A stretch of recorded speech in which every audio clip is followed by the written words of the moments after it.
Welcome to Mishna study Masechet Bikkurim Perek Kiman Mishna Aleph. Over here in this Mishnah, this Perek really will discuss the bringing of the Bikkurim up to Yerushalayim. It's one of the most beautiful Perakim, and we'll see how the Mishnah details what they used to do, how they used to bring it up. And we're going to really start from the beginning of the process of when they would actually tie a little reed around the Bikkurim themselves, around these fruits when they grow, and mark them off to know that, okay, these are the Bikkurim fruits.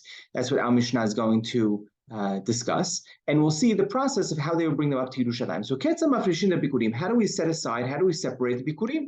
A person goes down into his field. He sees a fig that started to ripen a little, just at the very early stages. Or he sees eshkol shebiker. He sees grapes. Right, a cluster of grapes, same. They also started to ripen. Rimon shebiker, right, or pomegranate. The koshan bagemi, he takes a little reed and he ties it to this fruit, so he knows that this is going to be the bikurim later, because we're supposed to separate the first fruits, right? The pasuk says reshit, right, bikure admatecha, the first of your fruits.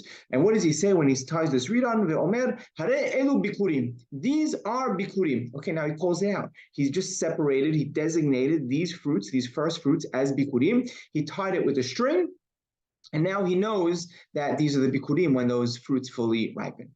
Rabbi Shimon, how come he doesn't have to say, according to Tanakh Hachamim, he doesn't have to actually, that's it. All he has to do is mention at that time, even though they weren't fully ripened yet, they didn't fully grow, but at the time he called them out as bikurim, even though they were in their very early stages. And when he picks them, right, off the tree, he doesn't have to re-say that these are bikurim fruits, right? Because he already said it earlier when he was...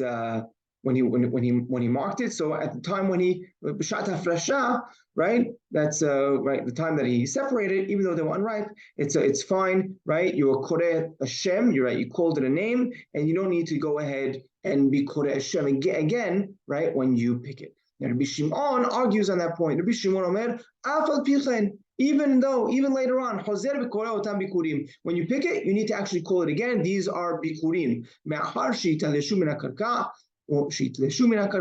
Right, after he goes ahead and picks them from the ground, once he detaches them from the ground, right? Because Rabbi Shimon says that you need to call them bikurim once they are a fruit already, right? Halacha though is not like Rabbi Shimon.